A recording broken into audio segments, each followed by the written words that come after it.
Hello, this is George Sandman. I'm the founder and CEO of Growth Drive. And Growth Drive is a system used by business advisors to drive client profits, growth, and value. Now, we're also a community. Every week we get together to talk about all things business advisor, everything clients, cases, things we're seeing out in the world. Now, tune in here to this podcast, and you can join the conversation by scanning this QR code, passcode 867-5309. Jump into the conversation. Everyone's welcome. We're looking forward to having you. So here we go. On with the show. So,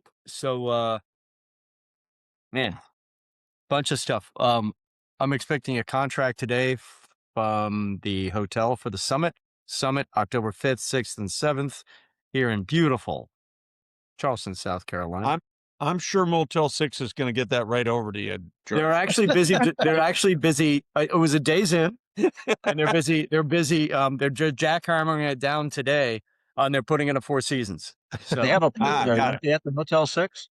they got a pool and a pond. Pond's good for you though. So we'll probably. It looks like we'll be at the Lindy Renaissance. The Renaissance is a great hotel. It's got it has a terrific restaurant there, Lenoir. And, it's a small place. 78 rooms. So when I say go, if you got to come, and I'm talking to you people out in the world, Paul, this gets highly consumed. We publish this as a podcast, and it gets highly consumed. When we announce the hotel, book, because the rooms will be gone. 78 rooms is barely enough for Tim and his entourage.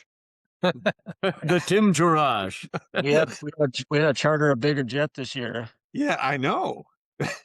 I'm going to, speaking of which, I'm flying down just back from Houston, which went, things click sometimes. Very grateful for XPX, to XPX. Right. I want to hear about that. How did you do? Did you have your thing with, Mike? Yeah, with Mike.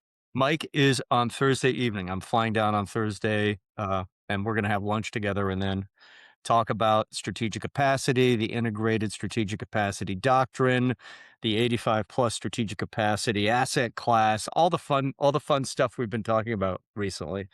Remember, George, I need the corporate jet on Thursday night because I'm going to New York City for dinner.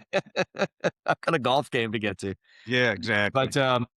But there's been some, we published our first guest article, I think ever, Larry Prince on leadership. And I coincidentally, I'm not on a marketing campaign for Larry, but Larry was we recorded a podcast yesterday that'll publish this week. We publish the week we record, always looking for guests. And what the heck else is going on? We are adding, by the way, guys, we are adding people to the community. I haven't twisted Paul's arm hard enough yet, but we're adding people to the community at a killer pace. Membership is up. I can't do math. I need another cup of coffee. Membership is up significantly over last year, and not year over year. Like we have added people already this year. So awesome. Yeah. It's exciting. It's exciting. Whatever.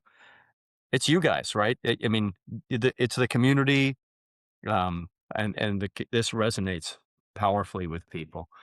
Good morning. How are you? Morning. How's life treating you? You're like, no, I'm muted. Okay, cool. I'll leave you alone. No, I'm doing good. So I would compliment what you're saying with, I got another inquiry this week, doing another demo for someone I did one last year for, and another Awesome. approach to meet a couple of advisors in the group and potentially be alongside of the practice that I'm in, but they can help out. So Terrific. Growth Drive is out there. Someone was asking me yesterday about business models, and we have some. Oh, it's a gentleman who just joined the community who was asking about. Kurt Murphy was asking about success fee models. It's a really interesting conversation. So I told him, hey, post it in the community. So guys, be on the lookout. Now, if Kurt posts, even if you're not working on a success fee basis, your input is hugely important. So, yeah, man. Do you have And, to be successful to get success fees? that's the word. Well, okay. So let's build on that. Let's build on that. That's the perfect question, Eric, Yeah. because I've been doing a lot of thinking about this, and in a different context, in a very related but different context, and really thinking long and hard about, okay, what would a success fee be based on? And we've seen what doesn't work, right? The success fee is based on profit growth. The success fee is based on X or Y. It either has, even linking a success fee to strategic capacity is a potentially fraught. But if you can link a success fee to growth of gross revenue, and you have a trusting relationship with the business owner, and you Yeah. do it on a thin basis point, a thin basis point skim, that can get interesting in a hurry. And you can structure it, the deal terms can be structured 100 different ways. But if we do it on gross, as investment bankers do, right, on gross, I think it's a good model, especially, well, it's a good model, and George, obviously I think you hit aligns interests. I think you hit on one of the most important things to do success fee. You either have to have solid legal stance to go on, like a transactional individual does, because they have a transaction that's going to happen which is black and white Yep. and can be measured really easily. Or I've said many times, I'm willing to do success fees, but I have to trust the person across the table, because too much of success fee is dependent on them doing the right thing. Yeah, yeah, and yes, which is why gross revenue becomes this irrefutable. Yeah, I would even take down gross revenue in the sense that, say we do activity as Oak Hill and we bring them 6 new clients that grow their revenue by $1 million or $2 million, but they screw up on 3 existing customers and 2 of the new ones, and they don't go up at all, but we brought them $2 million in new revenue.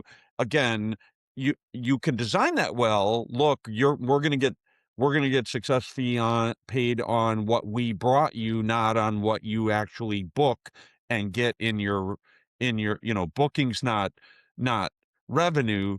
But the problem is there's so many things that aren't under your control, that's why it's easier to do for a transaction, because you either get over the transaction line or you don't. It's Yeah. very, very clear, right? Yeah, and Steve Cummings just comes immediately to mind. He has a very successful model. As well, Steve Cummings has a very successful model, and it is transaction oriented. But he Yep. qualifies his clients very, very carefully, and he has more work. The power of focus, right? He has all the work he wants with ideal clients, the clients that he wants. So, Yep.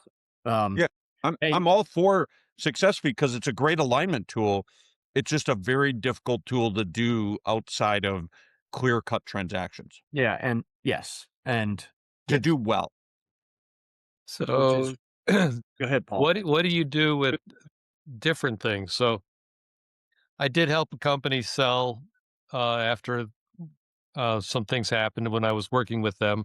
I happened to calculate out what would that bonus that they gave me voluntarily be as a success fee, and it was 1.25%, which is well in line with some of the things we've talked Yeah, about. that's great. Yeah, But okay, my son just had his company sell from one private equity to another. The new one's got uh, uh, controlling interest in it, and he had to roll over some of his equity, small although it may be, into the new company. Well, there's a commission or a success fee or a milestone there that the company has to meet for him to get the rest of his bonus.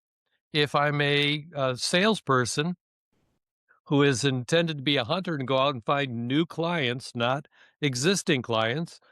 I mean, that's a success fee in a sense there, right?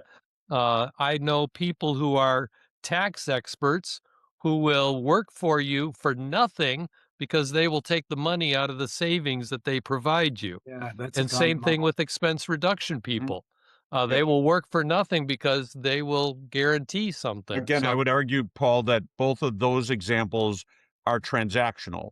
I either save you something on the taxes or I don't.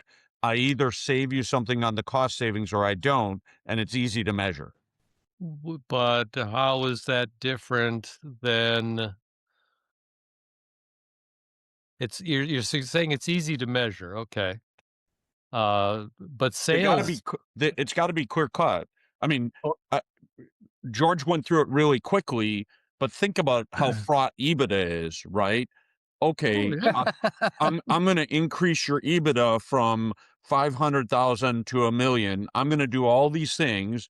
You decide to give out different bonus structure than you did before, which eats into EBITDA, which goes against what I recommended, and you don't attain the $1 million that I said to get my success fee, or whatever, right? There's so many non-controllable by the consultant things in EBITDA. But my point on the revenue example I gave you is, if you're going by bookings, it's black and white. If you're going by revenue recognition, it might not be black and white because the customer can lose clients in the year, right? I'm going to increase your year over year, increase your revenue by $1 million.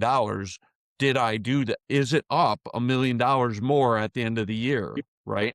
Well, and that goes straight to strategic capacity, Eric, right? So if we have a business where we're increasing strategic capacity and revenue is increasing, which the data tells us is what will happen. With strong strategic capacity, one would hope, I think we can do better than hope, but one would hope that there wouldn't be this giant, turnover, that we've got high customer satisfaction, we're maximizing recurring revenue, that we don't have customer concentration issues, and that those become qualifying. But Eric, your fundamental point is a good one, which is why the vast majority of us are billing on some combination of project and retainer. And if And- we had our friend Mike DeSato on here, and he was doing his ESOP, he would to say that, well, you have to do an annual valuation on the company, and that's the basis on which everybody gets paid out of the ESOP. Yep. But one factor that goes into the annual valuation, Paul, is the economy. Because if the economy goes down and right? So the valuation doesn't really show, valuation year over year doesn't really show our work only. It shows our work and its effect with other inputs into it. And that's, I'm with you. I love an objective kind of measure. It's just difficult in the real world to find objective measures that are clean enough. And by clean, I mean that can measure just our impact. And so we get rewarded on what our impact is. So there's no good answer? Is that what I'm hearing? It's very difficult to find a really good answer. Or valuation, there's so many. It's fraud, I think is the. Or it's you got to be willing to with a live with T being or paid. fraud with a D. Yeah. I'm T. So, and it's funny. This is something that Garrison has been writing about a lot recently, and the tension between charging an override. He's writing for financial advisors, but the tension between charging a 1% load on 100 basis point load on a portfolio, weighed against the amount of value that the advisor, the wealth advisor or wealth advisory, same concept. I'll give you another one, right? Let's not talk about Jemiah. Let's not talk about compensation for a consultant. Let's just talk about compensation for a salesperson. Forget whether they're an internal or an external, just a salesperson. How many how many how many times do we walk into a business and the owner's paying them on straight revenue? I would argue bad idea. Should be paying them on gross margin because you want to incent them to get profitable deals, not just any old revenue. The problem is once you take them down to gross margin, or one could even argue contribution margin, which would be a cleaner number, but gross margin is fraught with calculation problems. You must What live in is the you must live in the Midwest and think about profits and stuff, as opposed to San Francisco, where it's all about getting new subscribers, even if you have to pay to have them get in. Yeah, right. I mean, we'll lose on each deal, but we'll make it up in volume. Oh, and in valuation, because you'll become a Yeah. unicorn. Yeah. Yeah. Yeah. Now, time out. Paul, have you had a chance to introduce yourself? I have not. That was very rude of me. I apologize. Not a Paul, problem. I didn't want to welcome. didn't want to interject here, but a really interesting conversation from my perspective, having come from industry. So, quick introduction. My name's Paul Sestari. I'm coming off of a 30-plus year career at a company called Barnes Group, public company, $1.5 billion. We had a single letter, ticker symbol of B. So that's how long the company had been around. And last year was bought by a large private equity, Apollo Global. And with that, my position was eliminated, giving me a wonderful sabbatical and chance to think about what comes next. And as part of that, thinking about potentially getting into the advisory business. And George has been incredibly gracious thus far and allowing me to join in on this as I'm assessing things. Had a call with Tim. George had hooked me up with him and appreciate that, along with Tony. And so just here to kind of listen in and all that. And definitely the discussion right now is resonating from the other side with where from my company, we dealt with a lot of advisors coming in, some very big ones, Alvarez, Marcel, McKinsey, et cetera. And a lot of these discussions were right there in the game, wanting to get that success fee element baked into it, and them not wanting to do that because, like Eric was pointing out, there's a lot of things that's out of control of the advisors that a company may take another direction, not follow advice, or have something bad happen to them that gets in the way. So that said, specificity can be key to that, as well as maybe making it a base fee plus a bonus that comes if certain things are met. Right. Yeah. Again, it's possible to design Thank you, Paul. those. It's just hard. Yeah. Yep. Yeah. Yeah. Nice to meet you, Paul. And Paul was referred in by our very own, our very favorite Marie Benedetta. So well, I thanked Marie and Paul. It's great to have you. I've really been enjoying our conversation. So thank you. Yeah. Paul, it looks like you're in Connecticut, perhaps? That is right. Branford, Connecticut. That's I'm at the other end of the country in Portland, Oregon. So Sure.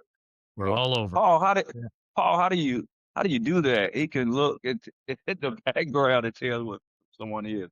That's amazing. Well, you probably don't have children yet. School photos, they will always have a backdrop. That's a portable backdrop sitting on a tripod that I just walk in from the closet. It takes me about 5 seconds to set it up, and I have about 6 different backgrounds I can use, depending on how you want to match clothes. And I got a green screen, but no matter what you do with green screens, it doesn't look very well. No, it doesn't. It's funny. I used to use a similar system, Paul, years ago. Yeah. And I just pull it out of the corner of my office. Yeah. Yeah, man. Whew. Hey, you know who's changed a lot is XPX, actually. Does anyone here participate in XPX? They've evolved. I had limited experience with them when I first got into this industry. And it was a networking group, and I'm sure it depends on the chapter. Well, XPX has now become a place for senior professionals, guys and gals like us, I was super impressed with the group in Houston, as I have been. I've been talking to a couple of others. Very impressed with how they've evolved over the last decade. So just food for thought. If you see an XPX event, you might want to just. They don't have a methodology or a process, but they've evolved from just a pure networking, just networking group to something more meaningful. So it was cool. Nice. It was really cool. And man, Texans just have a great attitude. I've got to tell you. Business forward. Excuse me. You have some bull riding while you're down there, George? No, but the Houston rodeo is, I lived in Dallas for a while, and the Houston rodeo is coming right up. And if it's a good one, it is Yeah. a good, but it's one of the big deal. Everything's bigger in Texas. Houston is, it's cool because you have the glitzy high end rodeo, and then you have a lot of the amateur, the kind of the college level rodeo taking place around it. It's really it's a great Nice. gig. If you happen to be in Houston in like 3 weeks from now. What the heck else has been going on? So much.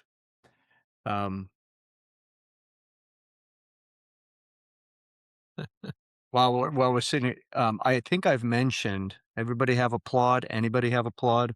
We are doing an API to Applaud. I anticipate seeing it in action this afternoon at 12:30, and we'll release that. We're releasing Claire, the Claire inside.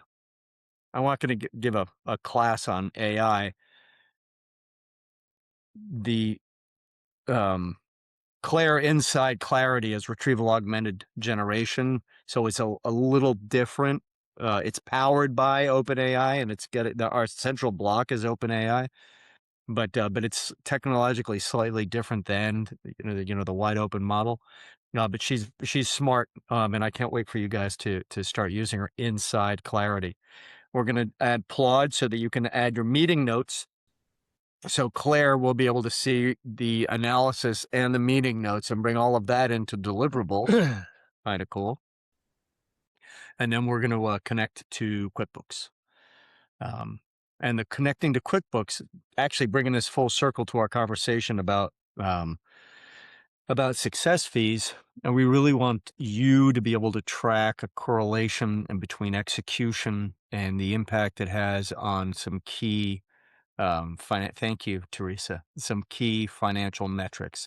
We're not going to, we are not creating a CFO platform. However, there are some CFO numbers that we might want to track.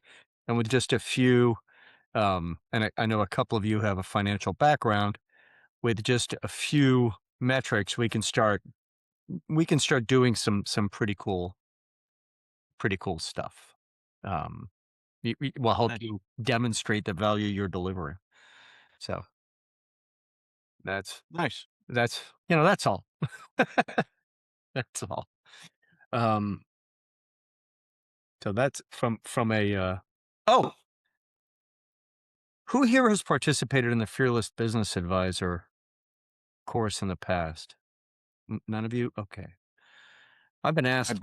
I bought the book after our summit in October, and it's sitting on it's number 3 on my list to read here after I finish the AI books that Andy recommended, and another book that's in between it. Yep. Yeah, and he made the point. AI is moving so fast. I'm not sure a book. I mean, the book is great. I have it. I read everything on my phone. But Fearless Business Advisor, I've been asked by a couple of people when we're putting it back on, and that's prompted me to say, perhaps we will offer it in June. It would be here in Charleston. It is a online, and then you can't teach facilitation. You can't learn how to ride a bicycle from a book. You can't learn how to facilitate over Zoom. I mean, you can, but it's not the same as being in the room. So we'll do a day and a half here in Charleston, in all likelihood in June, just on the back end of the graduation mania. So it's a relatively quiet lull here in town.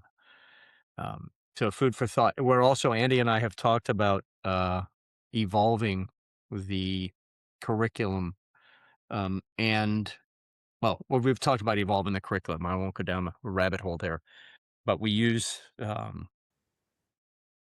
have it right here. Secrets to Facilitation by Wilkinson. And That's the book. don't you all have your library under your desk? Yes. Yeah. So, and we've used that as the textbook for the class. We're going to expand that a little.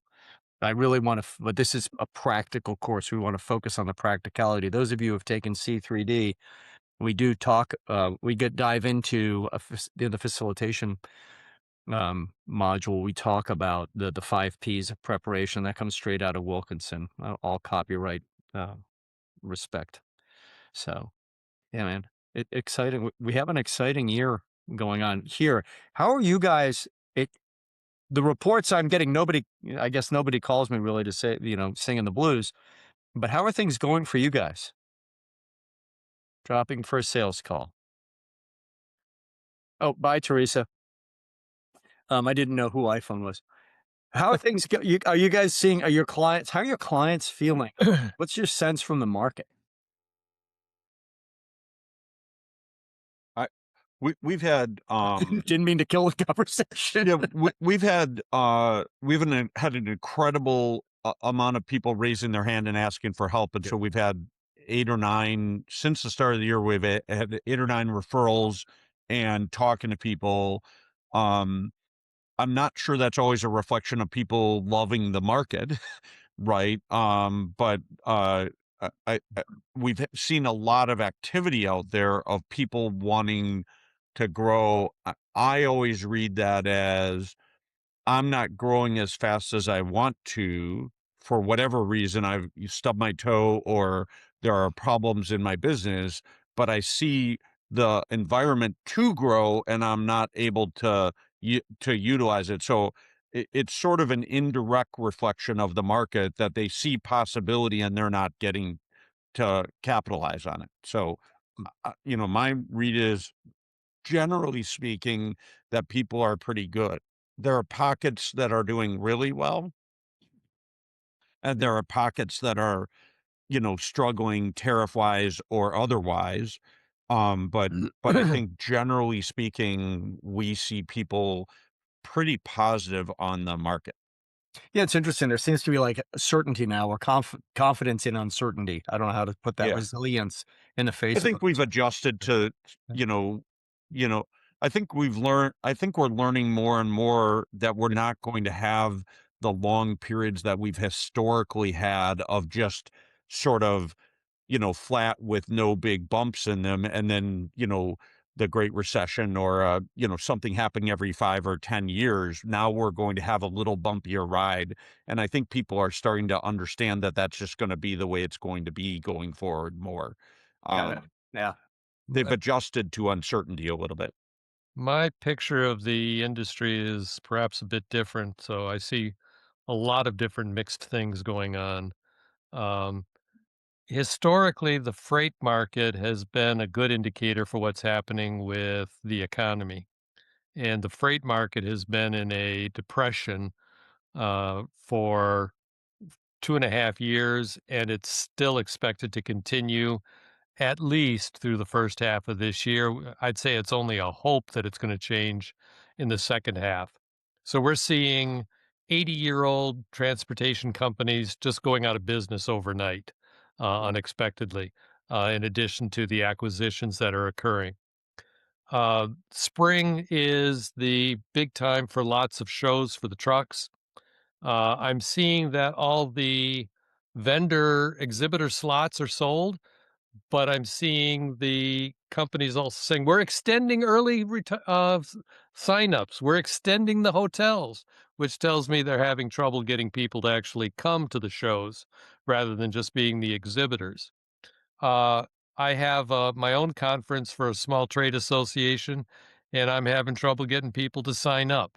So I know that people are still constraining their travel budgets for things. So there's still some problems. And then the companies I talk with in manufacturing, they are still daily dealing with changes in the tariff situation and figuring things out, and new announcements every week as to what's Yep. going to change and stuff. Yeah, my friend here runs an importer distributor of manufactured goods from Europe, and you can imagine it's Paul. I hear you.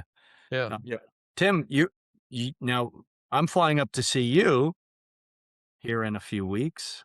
Yeah, we're still becoming known in our market. So, Tony and I have both been in the market for a long time, helping businesses with specific needs that they've got, fixing their transmission or, changing their exhaust system or whatever they need, culture, strategy, things like that. But the notion of us being value growth advisors together under the umbrella of Clear Growth is a new concept. When we started talking to the market about the marketing event and using that information, you've seen the flyer we put together. We have 2 BD people helping us with it. We went from 0 to 12 confirmations in just over 4 days. So the interest is there when it's rolled up and presented in the right way, sometimes perhaps by a third party. Like our challenge is just getting to enough people ourselves and telling our own story to them, assuming that they're interested in the first place and not just being courteous. So I think that as we do a series of these, our plan is to do at least one of these marketing events each quarter. The majority of the people coming that we've got that have said yes, and this is like this by our strategic intent, which evolved as we did the event. Many of them are COIs.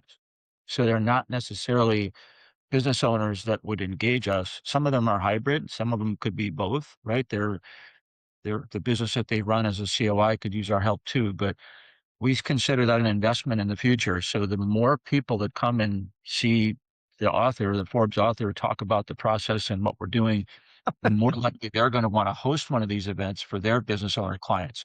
So we're planting, Leland cypress trees. If you're familiar with those, they grow like crazy. So we're looking forward to what happens downstream from that event on March 25th. What we're focused on now is seeing if we can have any clients in the vault before then. Yeah. So we got Awesome. a few prospects there. Yeah, I Try started laughing paying because I who, was about that'll to ask, keep going. which Forbes author? I'm like, yeah, that'd be me. So, George, I want to come back. thank you, Tim. Paul, your comments were interesting to me. I was thinking about what you said after what I said, and I want to clarify. One, we're spending a good amount of our time in the construction area, and that area is killing it, right? Like, I mean, just those guys are like, they can't find enough people, and there are so many projects, they're killing it.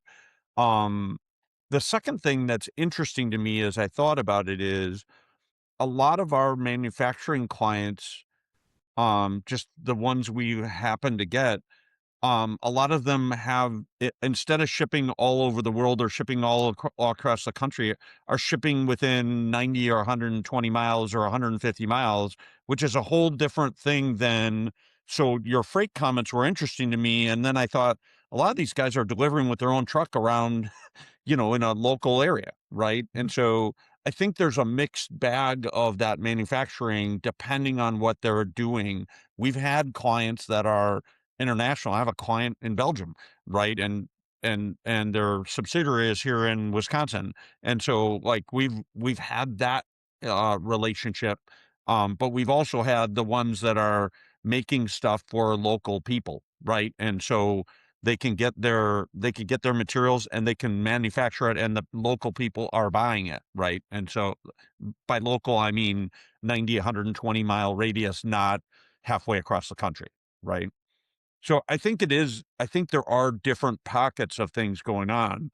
We certainly know in Milwaukee some manufacturing that's struggling as well.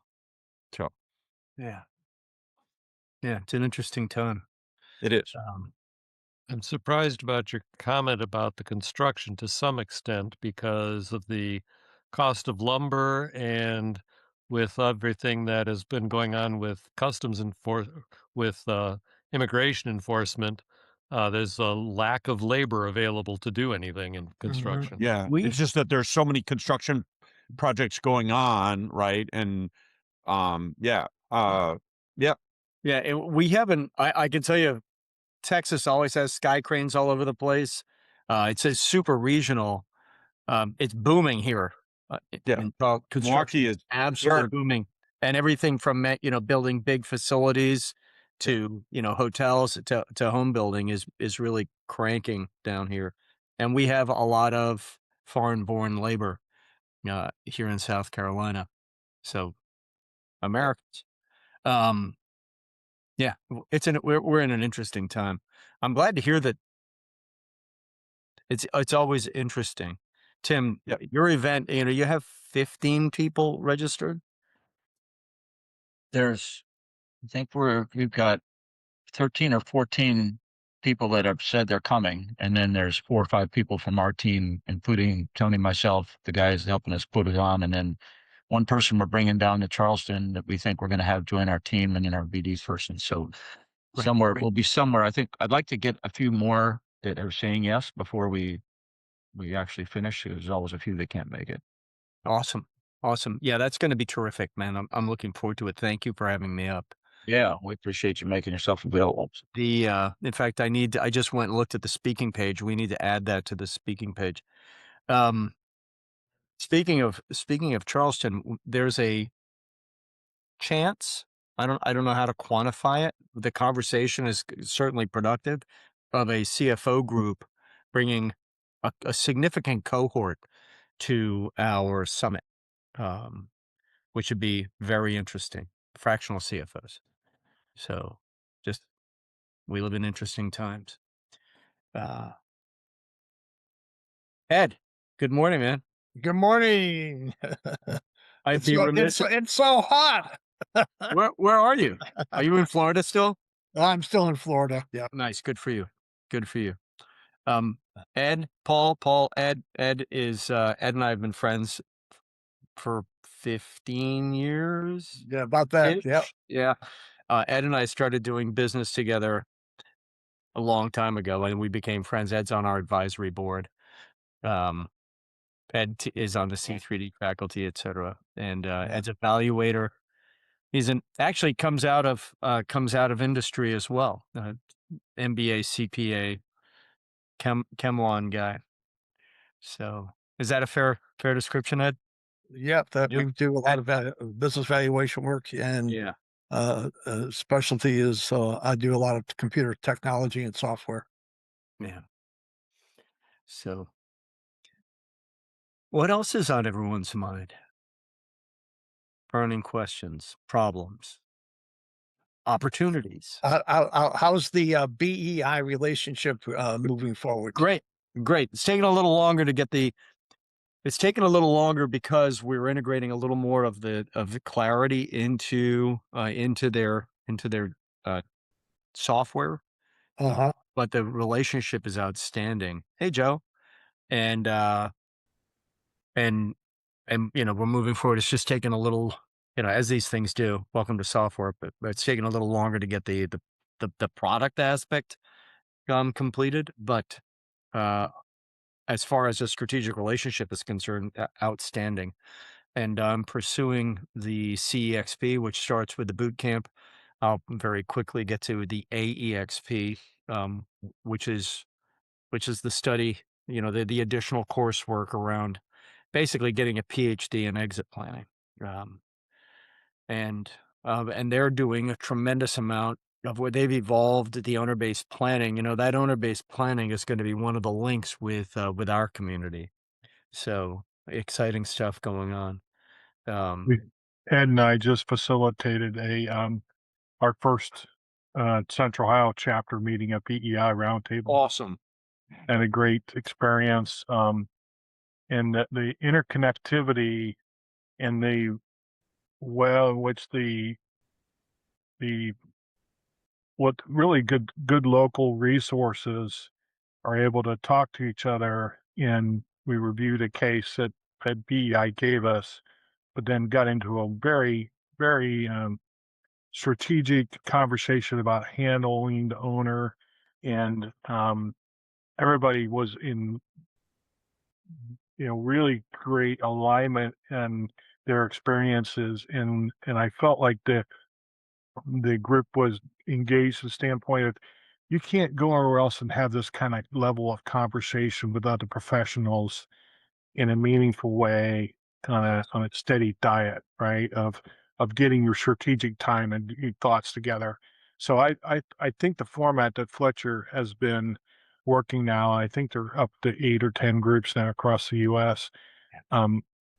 Personally experience was it was a great way in which you have structured engagement, and is in and out 90 minutes. So if you guys are ever thinking about starting a local DEI group, I certainly encourage you to reach out, and we can certainly get you in touch with the right person. That's awesome. But as the leader, Ed and I, we're able to kind of sort of really be seen as a thought leader in the local community among the exit planning teams, and it really positions us nicely as a growth driver. So just a plug for that program. And as we get more and more aligned between BEI and Growth Drive, like Footbird Campbell was there, and it wasn't Curtis, it was Mike Butler, and Mike has been very involved. Mike's a great guy. Yeah. You get these advocates in there. They're drank the Kool-Aid, and they're promoting engagement with something bigger versus just someone at their desk doing their day-to-day job. Gets them a chance to kind of think differently about what they do as a business. And I don't know, Ed, what was your feedback on that? Yeah, I think the interesting part of having the diverse group of individuals there with different backgrounds and involvements in the entire transition / exit planning world was dynamic, because we had a banker talking about the problems that they encounter when companies are needing to transition. They need to borrow money. Or they're on the other side of the equation where they're keeping too much cash on the balance sheet. To the CPA firm talking about the problems that they encounter when this accounting firm that's been doing the work for a individual is not capable of handling the transitional accounting work to prepare and make sure the company is in accordance with what a buyer is going to be needing to look at. And then we got the BEI individual talking about, you can't believe the emotionality of issues that I have to deal with to help an owners to start thinking about why they need to be preparing and who's the backup individual the day they don't show up. And we talked about someone else mentioned, one of the other valuation person that's in the group.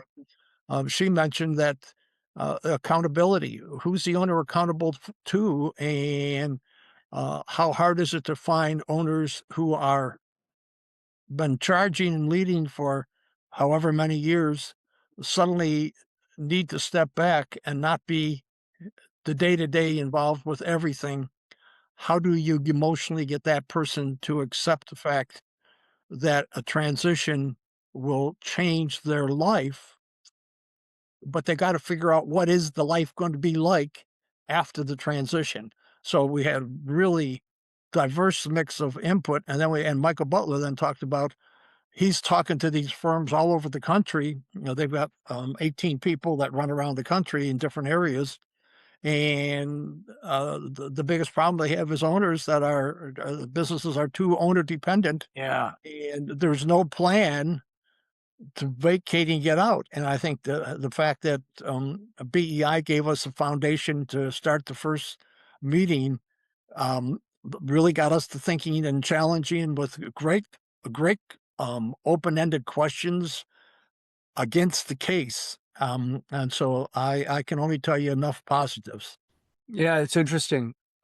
Ed, that's fantastic. Joe, Ed, congratulations and thank you. I'm really looking forward to hearing how that evolves. BEI has got a different and very strong chapter model. Somebody at this event I was at recently, sometimes it's a framing thing. We've been talking about the integrated the integrated strategic capacity doctrine, right? And integrating, if we're all focused on strategic capacity, the CEO, the senior leadership team, the advisors, and then software, data, and AI. Okay. And if we integrate all of that as the infrastructure that can drive higher strategic capacity, it's an interesting and very intuitive way of looking at the world. This gentleman made a point, and I like the way he described that. And I wonder if this, Ed and Joe, and all of us, he talked about the accountability, leveling accountability between the W-2s and the 1099s. And for me, that was this, I'm like, yes, what a simple way of framing it. Does that resonate? If we're all, does that resonate? Can you expand that a little bit? I kind of Sure. missed. So we get brought in, a business owner calls Eric and says, "Hey, Eric, I'm struggling with this," or Eric, for one way or another, ends up in a conversation with a business owner. And I know I always say that everything leads to strategic capacity, right? But it does, or everything can be driven by increasing strategic capacity. The market aside, if we are all aligned around helping a business owner increase strategic capacity in the 3 dimensions of growth. And if they're simply trying to make the business easier to run, then we're going to align around the first dimension. That's great. What we fail to do, and I talk about it in my book a little, and I've talked about it outside of the book a lot, is the business owner understanding that having transparency and accountability, not only with their W-2s, but with the 1099s that they're paying, and making sure the 1099s are aligned with, understand intent, are aligned with that intent, are contributing to achieving that intent through the relevant dimension. That's what I'm talking about, Paul. How do we integrate all of these efforts into a fist that is into an engine that's driving this business forward?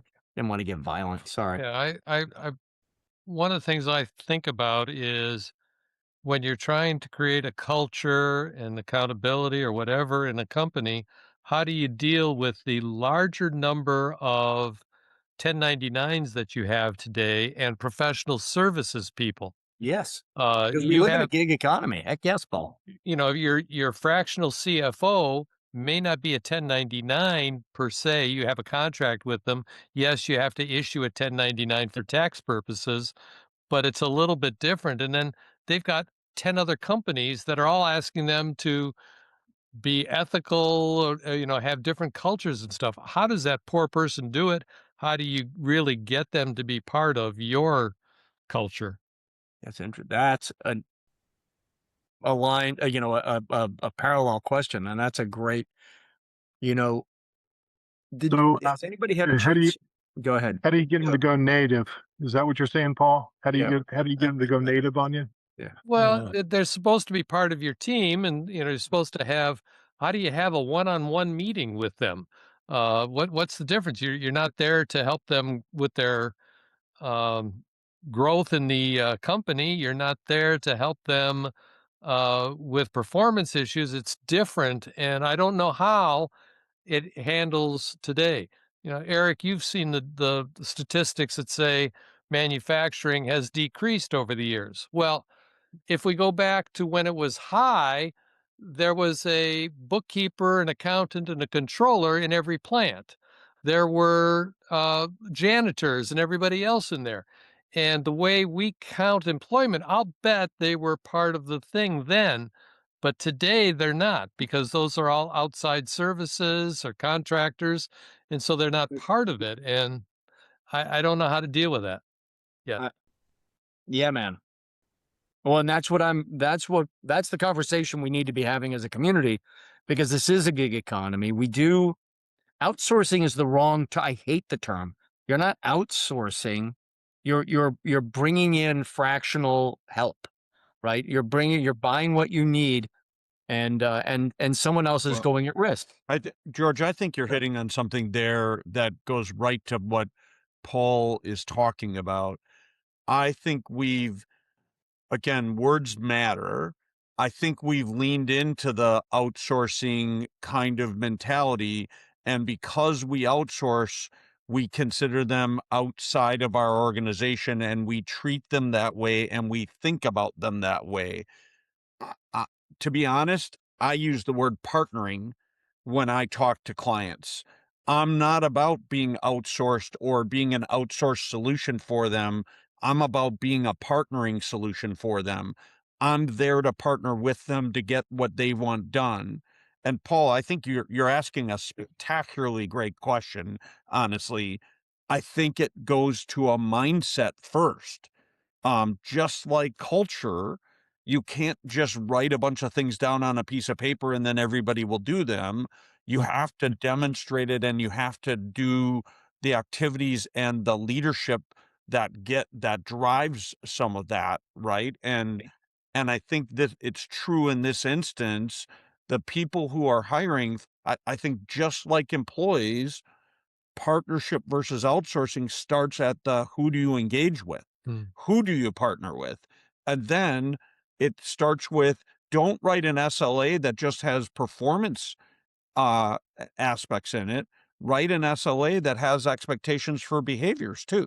Write in your behaviors. I want you to engage with our people. I want our people to like you. Your job isn't to, if you're the fractional controller, your Well, job isn't just to say no, right? That's exactly right, Eric. That's exactly right. We integrate, and I love Paul's perspective on this, Paul Sistari, because you just come out of being firmly in the W-2 world, and as you said, talking to bringing in some very sophisticated gig workers. It's it's interesting because when I reflect on it, there are many advisors who put themselves forth as an extension of you or a partner or that type of thing, but the reality, can be different. And so, you know, and I hadn't thought about it so much as now, in that in the smaller businesses, there could be even more of this fractional involvement of people that are not like W-2 employees, and their motivations may be, very different from the grander organization. And it poses, really tremendous leadership challenge for the head of the business, which, I just had, like, I spoke with Tony last week from your organization, and he's very much in that people side of things, and it's really no matter what expertise we all have, it always comes back to people, right? And how do you do it? And to the some of what Paul and you, Eric, are getting at, it's it's then a challenge to say, gee, do I go beyond my domain and is it my job to herd the cats when maybe the business owner isn't very good at that, but that's what it's going to take to make things successful. Yep. And yet that may be what it takes for you as an advisor to be successful, right? So I don't have an answer, but it's I saw it, in a large company in different ways where firms will pitch themselves in one way and maybe behave a bit differently. Um, and it becomes a challenge when, they may have been brought in at a management initiative that said, well, we're going to save X amount of money by outsourcing this. And then the people that it was outsourced to have no clue what your business strategy is, no skin in the game relative to, what it's going to take for the business to be successful, and just work very transactionally, and maybe for a short period work well or not, type of thing. So I don't have an answer, but it's a great discussion. Yeah, Paul, something you just said, sorry, but the lack of understanding of strategy is something we need to be, as business owners need to be transparent if they want to have success. There needs to Yeah, be that's a high true, level of transparency. George. That's true generically. We find Yeah. the biggest problem with most businesses is Paul. alignment, and alignment is caused by poor leadership and poor communication, right? But back to your comment, Paul, one of the problems is you started the sentence with, hey, we're going to outsource this to save money. What message does that send to everybody in the relationship, right? The message is we don't really care about the behavior. We don't really care about these other things. We just want lower money, right? And so you've sent that message to the internal team and you've sent that message to all the providers, right? And so how is it surprising to us that the providers say, oh, I get it. It's about showing my shiny tool and using my shiny tool really well. It's not about how I behave and how I act and how I interact with people, right? Oh, you're exactly right. In our company, it was all under the veil of 5 years of ongoing and constant transformation. Hey, Yeah. we need to do this if we're going to be in business for the long term and that type of thing. But you're exactly right. The messaging that goes with it can often damage the ability for a team to be aligned and move forward. Yeah. And we don't treat humans like humans, right? They're objects for us to use to get to our goal instead of saying, hey, we're all 8 of us on this call are human beings. We need to interact as human beings. We need to have relational interaction. Yeah, we need to get stuff done too, right? Yeah. 100%. Hey, George, I That's it. apologize. I'm going to need to drop, but this has Yeah, been so a do great I. discussion. Thanks so much. Paul, Thank great you, to Paul. meet It's you. great having you. Nice to meet you, Paul. Hope to see you soon. Good meeting you all there. Yep. I got to jump too. See y'all. Thanks. Good conversation today. Yeah. Yep. Okay, Time to go. Hey, guys. I think are we all calling it? Yeah. All Great right. conversation. That was a good Great decision. conversation. That's a good Thank you. decision. Great conversation. All Take right, care, guys. all. All right. Yep. Bye. Anything I can do to help, let me know. Okay. Have a great week. Good one, Bye. guys. Bye, Jemiah.